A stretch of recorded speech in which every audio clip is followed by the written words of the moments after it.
Unanifuatilia kwa njia ya mtandao, ni huruma za Mungu, ni kwa uwezo wa Mungu, sio kwa akili zetu sisi wenyewe.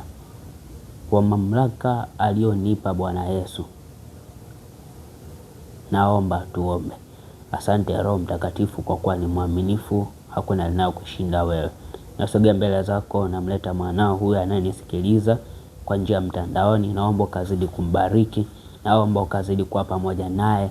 Fungua fahamu zake na akili yake, yote atakayofanya kafanyike sasa na mapenzi yako. Amen. Basi tutaangalia ujumbe mfupi tu kwamba unaosema kwamba mtegemee Mungu kwa mali yako ulio nayo. Mtegemee Mungu na kumtumainia Mungu kwa mali ulio nayo. Neno la Mungu linasema kwamba tafuteni kwanza ufalme wa Mungu na haki yake, na mengine mtazidishiwa. Mengine mtazidishiwa. Kwenye kumtafuta Mungu, mengine huwa ni ya ziada. Mali tulizo nazo ni za ziada. Kwa hiyo tunapaswa kuendelea kusimama na Mungu. Bwana Yesu atusaidie wote. Bwana Yesu atusaidie. Wapo wengi wanajisahau kwamba dunia tulio nayo ni mapito, au tunapita. Hamna hata mmoja atakaye dumu. Angalia matajiri wakubwa, watu waliokuwa na uwezo mkubwa wa kifedha, uwezo wowote ule, lakini hawakuweza kuzuia kufa.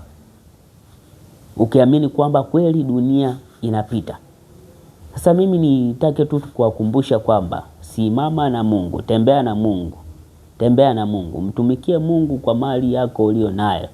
Tumikie vizuri kwa faida.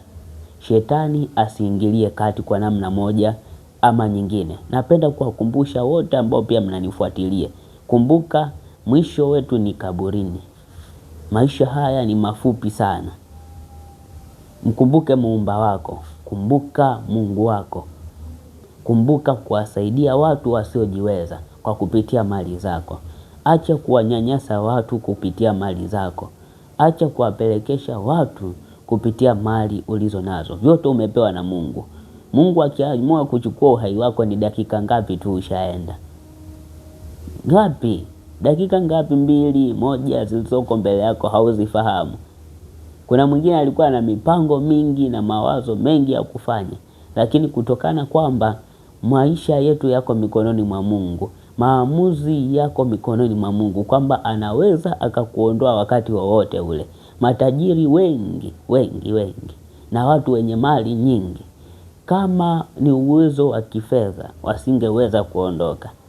Lakini kwa sababu hauwezi kujizuia, hata kama una uwezo kiasi gani, ndio lazima Mungu aingilie kati juu ya maisha yako na umtangulize Mungu. Kwa sababu neno hilo hilo kitabu cha Zaburi 24 inasema kwamba nchi na vyote vijazavyo ni mali ya Bwana. Kwa hiyo hatuna haja ya kujivunia, hatuna haja ya kujisifia, ila sifa na utukufu na heshima ni kwa Mungu.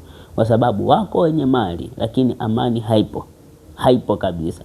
Kwa sababu gani? Wameweka tumaini kwenye vitu walivyo navyo. Lakini tumaini letu kubwa ni kwa nani? Ni kwa Mungu. Kwa sababu inasema kwamba amelaaniwa mwanadamu yule ambaye anamfanya mwanadamu kuwa kinga yake. Huyo amelaaniwa. Au kumtumainia mwanadamu, huyo amelaaniwa. Bwana Yesu atusaidie sana. Kwa Mungu atupe nguvu wote kwa pamoja. Tusimame na Mungu kupitia mali zetu.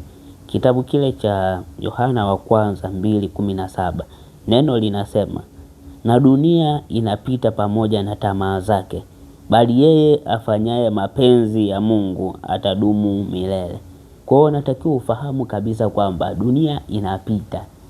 Bwana Yesu atusaidie sana. Dunia inapita. Kwa hiyo kwenye kusimama na Mungu, simama naye sawa sawa. Ukikumbuka vitu nilivyo navyo vitapita tu. Nitaviacha hapa duniani. Kwa hiyo Mungu akusaidie, akupe kulitambua hilo na kulifuata. Ukisha litambua hilo, hautawanyanyasa watu kupitia mali zako. Hautawapelekesha watu unavyotaka kupitia mali yako. Kwa Mungu atusaidie sana, na tuendelee kusimama na Mungu, kumtumikia vyema kupitia mali zetu. Mungu awabariki sana na niwatakie wakati mwema. Amina. Mungu awabariki sana. Basi tuombe. Asante kwa kuwa Mungu ni mwaminifu. Simama juu ya mtazamaji huyu aliyesikia, Mungu ukamhudumie. Katika jina la Yesu nikiomba na amini. Amen. Basi Mungu awabariki sana.